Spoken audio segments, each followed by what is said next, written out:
का साथ निभाता चला गया।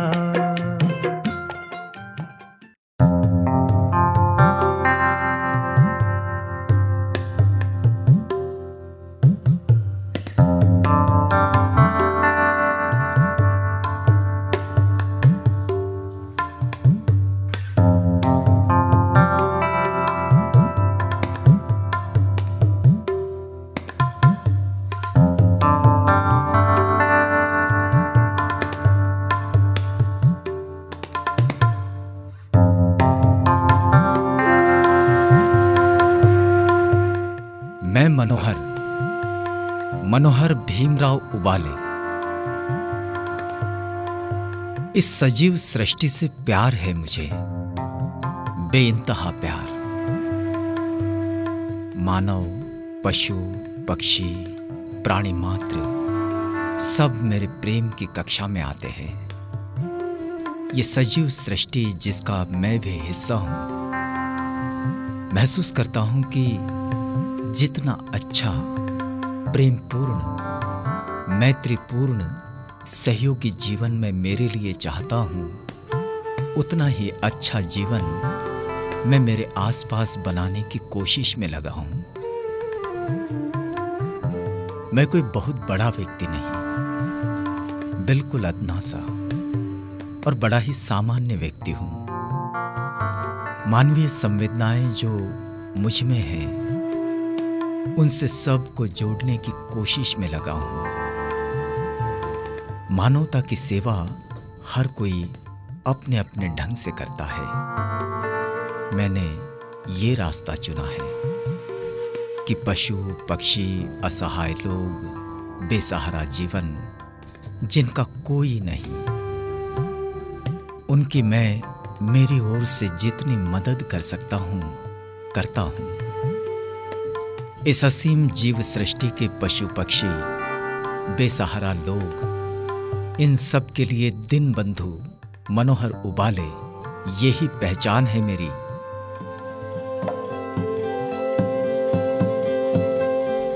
मराठवाड़ा के औरंगाबाद में सहयोग, परोपकार, सेवा भावना और इन सब के लिए शिक्षा, ऐसी नैतिक जीवन पद्धति का रिवाज बाबा साहब डॉक्टर अम्बेडकर ले आए। इन्हीं फिजाओं में मेरी जिंदगी पली बढ़ी है। औरंगाबाद जिले के हरसुल गांव में मेरा जन्म हुआ।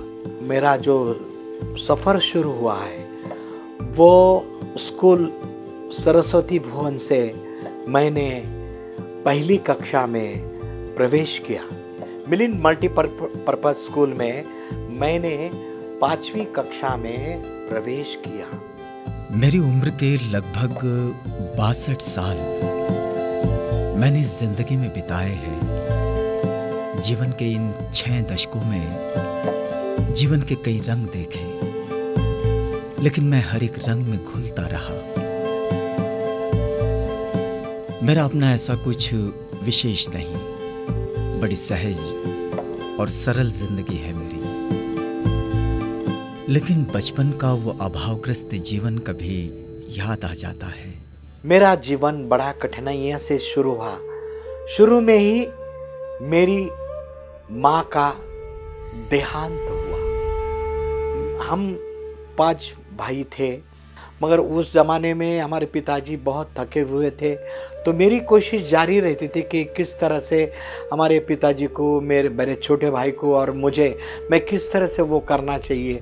तो वो बहुत कठिनाइयों से गया वो। आज मेरा जीवन जो कुछ भी है, उसके पीछे मेरे पूर्व जीवन में मेरे जो कुछ भी कड़वे मीठे अनुभव आए, उन्हीं का मिला जुला रूप है। बचपन को कभी याद करता हूं तो सोचता हूं कि आज मैं पशु पक्षियों तक भी कुछ दाना पानी पहुंचाने की कोशिश कर रहा हूं, लेकिन कभी हालात ऐसे थे कि मेरे अपने खाने का कोई ठौर ठिकाना नहीं था। उस वक्त हमारे गुलमंडी में राजाराम बसई जी की एक चने की दुकान थी, और उस चने की दुकान में मैं जाना तो मुझे वहाँ वो थोड़े चने कागज़ में दे देते थे। फिर मैं उस चने को वहाँ खाकर और मेवा टी हाउस में जाकर 5 गिलास पानी पीकर वहाँ से फिर डायरेक्ट मराठवाड़ा सांस्कृतिक मंडल में मैं उधर खुर्चिया जो रहते थे उस खुर्चिया लगाने का काम करता था। उस वक्त हमारी हालत बहुत सारी बुरी थी। मेरे अंग में एक शर्ट फटा हुआ था, पैंट फटी हुई थी, पैर में चप्पल तक मेरे इसमें नहीं थी। खाने का तक हमारा बहुत सारा बड़ा मुश्किल से हमारा जीवन उस समय बचपना का वो गया। मेरा जीवन आज भी आशाएं, उत्साह और उमंग से भरा है। मुझे लगता है जीवन में जानने और समझने के लिए बहुत कुछ है। ये तो मैं नहीं जानता कि लोग आपस में लड़ते झगड़ते क्यों हैं, लेकिन मैं हमेशा इस जीवन में प्रकृति से बहुत कुछ सीखता रहा हूं। आज भी मैं डॉक्टर बाबा साहब अम्बेडकर मराठवाड़ा विश्वविद्यालय के संगीत विभाग का छात्र हूं और गायन कला, संगीत की बारीकियां सीख रहा हूं।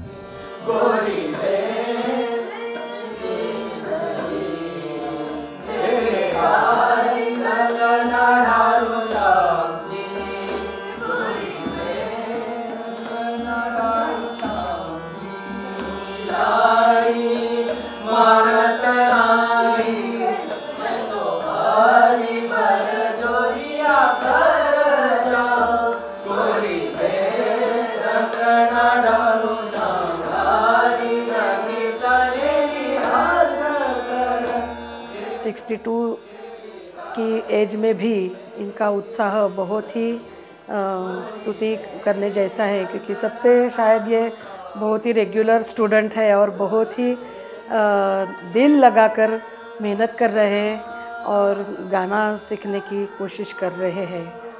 हमारे स्टूडेंट उबाड़े सर, जिन्होंने अपने रिटायरमेंट के बाद भी संगीत सीखने की जिज्ञासा के कारण यहाँ पे BA म्यूज़िक के लिए एडमिशन ली है। सिलेबस में जो शास्त्रीय संगीत का जो सिलेबस है उसके साथ ही ये खुद गज़ल और पुराने हिंदी फिल्मी गीत बहुत अच्छी तरह से गाते हैं और बड़ी लगन के साथ यहाँ पे मेहनत करते हैं। तेरा ख्याल मिटाया नहीं अभी। संगीत की बात चली तो आपको बताता हूँ, गाने का शौक मेरा बड़ा पुराना है। मैं जिंदगी का साथ निभाता चला गया,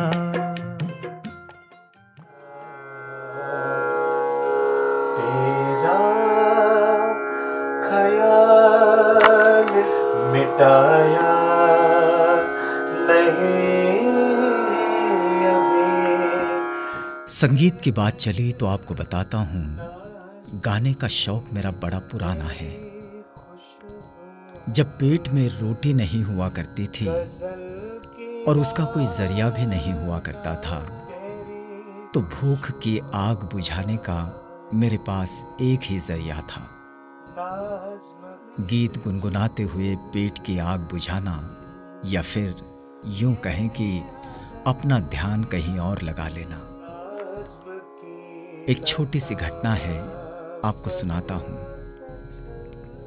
वैसे तो मैं गांव में जो मेले लगते हैं वहां कार्यक्रम शुरू होने से पहले ऐसे ही गाने गाता था, लेकिन एक दिन मैं रोज की तरह मराठवाड़ा सांस्कृतिक मंडल में स्टेज के सामने कुर्सियां जमा रहा था और उस दिन कार्यक्रम था प्रमिला दातार का।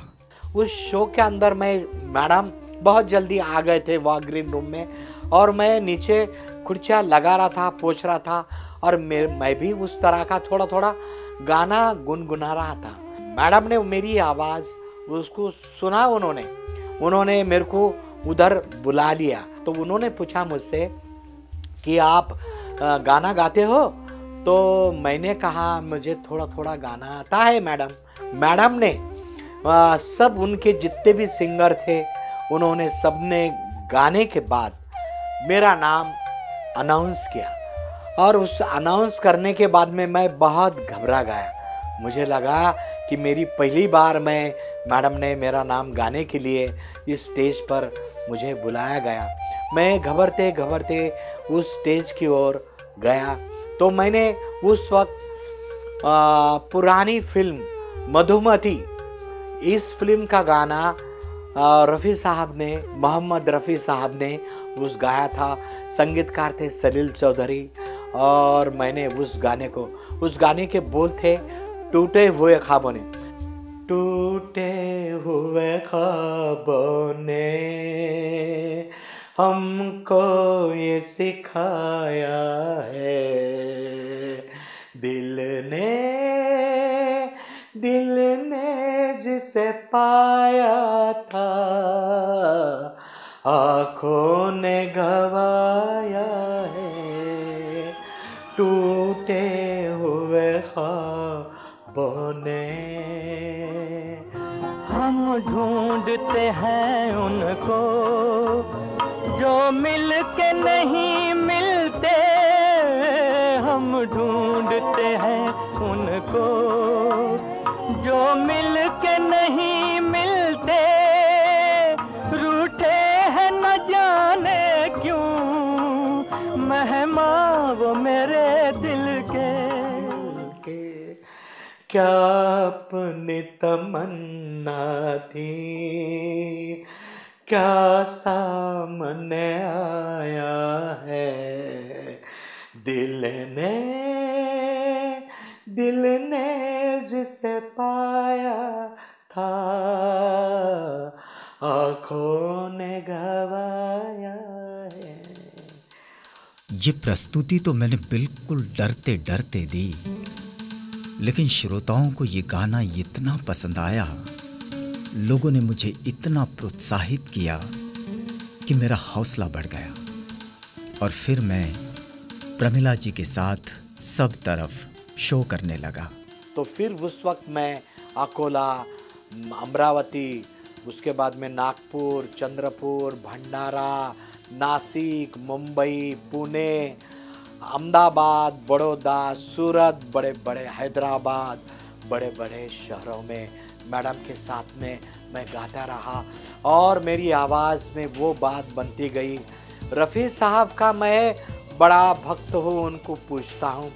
मैं रफ़ी साहब का गाना मैं बहुत बड़े दिल से गाता हूँ। गाना तो मैं गा लेता था, लेकिन गायन कला की जो बारीकियां होती है, उसका जो शास्त्रीय अंदाज होता है, वो मैं नहीं जानता था।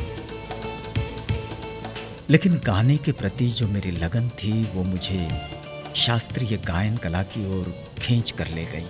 स्कूल की ओर से एक स्पर्धा के अंदर, एक कंपटीशन के अंदर मैंने कंपटीशन में भाग लिया था।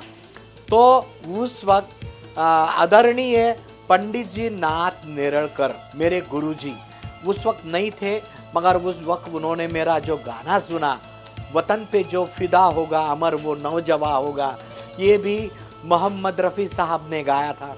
वतन पे जो फिदा होगा अमर वो नौजवां होगा, रहेगी जब तलक दुनिया ये अफसाना बयां होगा, वतन पे जो फिदा होगा अमर हो नौजवां होगा। रहेगी जब तलक दुनिया ये अफसाना बयां होगा, वतन पे जो फिदा होगा अमर वो नौजवां होगा। और उस कंपटीशन में मेरा गुरुजी ने उस वक्त मेरा पहला नंबर मेरा उस गाने में कंपटीशन में आया और गुरुजी बहुत खुश हो गए मेरी आवाज पर। तो 1973 से लेके आज अभी वो गुरुजी ने मुझे मेरा बेसिकली क्लासिकल जो संगीत है, शास्त्रीय भारतीय शास्त्रीय संगीत जो है, तो मेरे पंडित जी नाथ नेरड़कर गुरुजी ने मुझे वो शिक्षा प्रदान की। मिलिंद महाविद्यालय से मेरा रिटायरमेंट तो एक अधीक्षक के रूप में हुआ है, लेकिन जब 1972 में मैंने मिलिंद महाविद्यालय में मेरी सेवाएं देना शुरू किया तो एक चपरासी के रूप में। और मेरा एक स्वभाव है, मैं अनुशासन पसंद व्यक्ति हूं और हर किसी काम को लगन से करता हूं। मेरे साथ वाले मुझे इसी गुण से पहचानते भी हैं और बड़ा सम्मान देते हैं। शायद इसीलिए मिलिंद की सेवा ने मुझे बहुत प्यार दिया।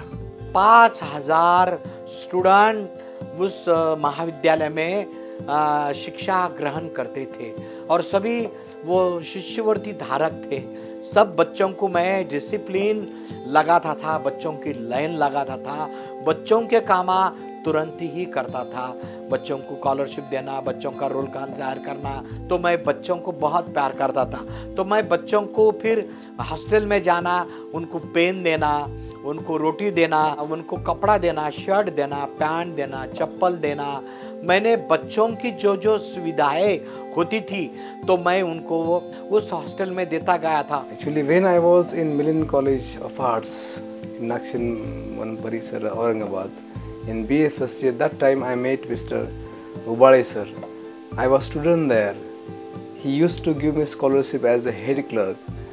So that time we were thinking that why that this man is doing all these things, because he was doing more for students.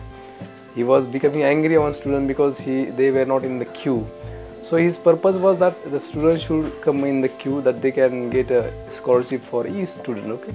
He always asked me, sir, do you have any problems? Even he always helped in my personal problem. When my mother was very serious, he come and ask me, do you want any money? In this way, that man is, and now this man is not behaves only with me, but he behaves with everyone. Milind महाविद्यालय में नौकरी के दौरान मेरी नजर बार बार उस बोधि वृक्ष की ओर जाती रही। इस दुनिया में चल नहीं सकता, उसको आप थोड़ा तक खाना दे दीजिएगा, बस यही दुआ करता हूँ। मैं जिंदगी का साथ निभाता चला गया। मिलिंद महाविद्यालय में नौकरी के दौरान मेरी नजर बार बार उस बोधि वृक्ष की ओर जाती रही जिसका रोपण बाबा साहब डॉक्टर अम्बेडकर ने किया। इस वृक्ष को देखकर मुझे बड़ा सुकून मिलता। मैं देखता कि इस वृक्ष पर कई तरह के पक्षी रोज आते हैं और स्वच्छंद खेलते हैं। उनकी चहचहाट मुझे बड़ा आकर्षित करती थी और मैं सोचता था, ये पंछी कहाँ खाना खाते होंगे? ये तो दिन भर यहीं रहते हैं, तो क्यों ना इनके लिए यहीं पर खाने की व्यवस्था करती जाए। और मैं उस समय से ही मुझे अपनी चिड़िया, पंछी वगैरह जो होते हैं, पक्षी वगैरह, वो पक्षियों को मैंने शक्कर, चावल, चपाती, रोटी, राजगिरी के लड्डू, जो कि फिश होते हैं हौद में, उनको वो फिश का खाना उनको देता था और तब से वो उनको खिलाता था, करते आ रहा हूँ और वो काम मुझे बड़ा अच्छा आनंददायक लगता था। पंछियों को दाना खिलाना अब ये मेरा जीवन क्रम बन गया है। जैसे मैं खाना खाता हूँ, वैसे पंछियों के लिए, जानवरों के लिए खाना उनके निवास स्थान पर पहुँचा देता हूँ। हमारे यहाँ से घर से जाते समय में पूरे 10 से 12 चपाती रहती है, उसके बाद में 3-4 किलो चावल होते हैं, उसके बाद में 3 राजगिरी के लड्डू के पैकेट होते हैं, 4-5 बॉटल पानी के होते हैं और उसके साथ ही साथ एक झाड़ू भी होता है। वो मैं वहाँ जाने के बाद में शुरू में पूरा झाड़ लेता हूँ वहाँ की ज़मीन। फिर वहाँ मैंने वो कटोरे रखे हैं पानी के लिए, वो पंछी खाने के बाद में पानी की व्यवस्था वहाँ मैंने की है। फिर हौद है बाजू में एक, वहाँ मछलियाँ हैं, वहाँ मछलियों को वो राजगिरी के लड्डू वहाँ उनको डालता हूँ। विद्यापीठ में भी 21 खाम है, उस 21 खाम के ऊपर शक्कर, चावल और रोटी वहाँ बिछा देता हूँ। वहाँ भी कटोरियाँ रखे हैं पानी की। ये काम कभी मेरे मन में मानवीय संवेदनाओं की कोमल भावनाओं के रूप में विकसित हुआ था, लेकिन अब इसे मैं मेरी जिम्मेदारी मानता हूँ और उसे वैसे ही निभा रहा हूँ। मेरे जीवन के आखिर के श्वास तक मैं पढ़ते रहूँगा और इस पक्षियों की, इस कुत्तों की, बिल्लों की, चीड़ी मकोड़ों, कीड़े वगैरह सभी की सेवा करूँगा। मेरा जो मिशन है ये ऐसा ही चलता रहेगा। मेरे इस सेवा कार्य में मैं अकेला नहीं, मेरा पूरा परिवार शामिल है। मुझे बड़ा गर्व है कि मेरे परिवार ने पिछले 30 सालों में इस कार्य में मेरा इतना सहयोग दिया है कि इसमें कभी गैप नहीं होने दी। अब तो पशु पक्षियों को भी मेरी आदत सी हो गई है, वे भी बराबर समय पर उस स्थान पर पहुंचते हैं और अपना हिस्सा उठा लेते हैं। जसे नोकरी लागले तेव्हापासून, जसे मी इकडे आले तेव्हापासून ते लोकांना दान करतात, कोणाला पेन देतात, कोणाला ड्रेस देतात, कोणाला वही वगैरे देतात, कोणाला जेवण नसलं तर त्यांना जेवण देतात आणि त्यांना एक खूप हे जेव घालायचा शौक आहे त्यांना। मी फक्त त्यांना जेवण करून सगळं काही तयार करून जेवायला पोटभर खाऊ घालते। कधीच मी मागे हटली नाही त्यांना जेवण तयार करायच्या वेळेस, पण एकटीला तास 2 तासात मी जेवण तयार करून द्यायची त्यांना। शिक्षा के बारे में मेरे ससुर जी मतलब मेरे बहुत सहायता करते हैं और ये उनका कार्य है जो वो पशु पक्षियों को खाना खिलाते हैं, वो बहुत अच्छा करेंगे। उनकी तबीयत ठीक हो या ना हो, एक दिन भी उन्होंने छुट्टी ना लेकर वो बीमार होते हुए भी वहाँ जाते और पक्षियों को खाना खिलाते हैं। ये हमें हमारे दादा पर बहुत गर्व है। माझे वडील आहेत ते खूप दयाळू आणि खूप चांगले व्यक्ती आहेत आणि ते खूप प्रेम करतात लहान मुलांवरती, गरीब लोकांवरती। अनाथ आश्रममध्ये जाऊन पण काही वस्तू गरजेच्या वस्तू वाटतात। मेरा जो काम है वो एक पोस्टमैन की तरह मैं वहाँ पहुँचाता हूँ और मेरा दूसरा कुछ काम नहीं।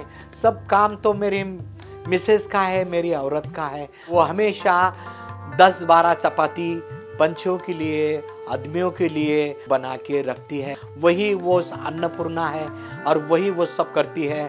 मेरी मान्यता बड़ी स्पष्ट है कि चीजें बांटने से बढ़ जाती है, कम नहीं होती। ये पशु पक्षी जिनकी भाषा मैं नहीं जानता, लेकिन ये तृप्त होते हैं तो धन्यवाद तो देते ही होंगे। मेरी खुशहाल जिंदगी में इनकी संतुष्ट भावनाएं भी शामिल है। एक छोटी सी घटना आपको बताता हूँ। जब मैं head clerk doctor Ambedkar law college में था, एक सर आए थे सवेरे सवेरे। उन्होंने मुझसे पूछा कि वो बहरा सर और भारती मैडम का है, तो मैंने उनसे कहा कि please welcome, please have a seat. उनको बिठाया और हमारे जो चपरासी साहब थे उन्होंने पानी भर के रखा था मटके में और वो एक गिलास था कांच का। फिर मैं वो तो कहीं चला गया था, मगर मैं जब उस वक्त उठा और उनको बिठाया, मुझे नहीं पता था कि वो इनकम टैक्स के कमिश्नर साहब थे, मन्ने साहब, मगर मुझे पता ही नहीं था। मैंने उनको पानी दिया, मैंने गिलास धो के, तो मेरे को तरफ देखने लगे और बोलने लगे यस मिस्टर। बोले what is your post here? तो मैंने उनसे कहा कि I am a head clerk, कुछ गलती हो गई तो मुझे क्षमा कर देना। तो मैंने ऐसा कान को हाथ लगा, no no no it's alright, you are a nice person, please sit down, आप बैठ जाइए। बोले तो मेरे बारे में कमिश्नर के दिल में बहुत सारी जगह पैदा हो गई। तो जब वो ट्रांसफ़र हुआ तो उस वक्त दूसरा कमिश्नर आया, तो उस वक्त उन्होंने उनसे कहा था कि एक दिन पहले कि भाई मैं आप जाते जाते वो उबाले सर के बच्चे को मैं एक इसके अंदर नौकरी देना चाहता हूँ। और उस तरह से आज कम से कम 7 साल हो रहे हैं मेरे बच्चे को उस इनकम टैक्स ऑफिस में। वो चपरासी बोल के कंप्यूटर का काम करता है, चपरासी का काम करता है, सब झेरॉक्स वरक्स करता है, पूरा कुछ टपाल रहा तो वो नासिक जाता है, बॉम्बे जाता है, जिधर भेजा वो बराबर काम करता है। मेरे पिताजी समाज कार्य कर रहे हैं। बोले तो पक्षियों को दाना डालना, उसके बाद में मूंगे के अस्थि शक्कर डालना, मुझे तो बहुत अच्छा लगता है ना कि पिताजी कुछ तो भी अपने मेरे से तो नहीं बनता पर पिताजी कर रहे बोल के, तो ऐसा मेरे पिताजी कार्य करते। पक्षी के लिए पानी नहीं रहा तो घर से पानी लेके जाते हो। मैं किसी का बुरा नहीं सोचता, तो मेरे हिस्से में बुराई की छाया कभी नहीं आती। अब मैं इन बेसहारा लोगों के लिए भी मेरी ओर से जो बन पड़ता है वो करने लगा हूँ। गवर्नमेंट हॉस्पिटल है घाटी के सामने, जहाँ की वहाँ आजोबा अजी वहाँ वो बैठे रहते हैं। उन्हें अंधे है, कोई लंगड़ा है, कोई अंधा है, कोई अच्छा है, वो वहाँ बैठते हैं, वो चल नहीं सकते हैं। तो मेरे तरफ से, मेरी घर के तरफ से जो भी कुछ होता है वो मैं उन्हें रोटी, कपड़ा और जो भी सुविधाएं होती, चाय, नाश्ता, जो भी कुछ है तो वो सवेरे से मैं उनके लिए करता हूँ। मैं बहुत छोटा आदमी हूँ और यही मेरी जिंदगी है। दुनिया में इंसान अकेला आता है और अकेला जाता है, कुछ लेके नहीं आता है और कुछ लेके नहीं जाता है। तो इंसान ने एक इंसान बनना ये बहुत जरूरी बात है और इंसान ने इंसान से प्यार, मोहब्बत ये करना चाहिए। और हो सकता है कि जो बोल नहीं सकते हैं, जैसे कि चिड़िया है, पंछी है और जो जानवर है, कुत्ता है, उसके बाद में गाय है, भैंस है, सभी प्रकार के जानवर, सभी प्रकार के पक्षी है, तो उनसे प्यार करना चाहिए, उनको खाना खिलाना चाहिए, उनको पानी पिलाना चाहिए। हो सकता है जो अंधा है, लंगड़ा है, इस दुनिया में चल नहीं सकता, उसको आप थोड़ा तक खाना दे दीजिएगा। बस यही दुआ करता हूँ मैं अल्लाह ताला से, बस बाकी कुछ नहीं, बस कुछ नहीं।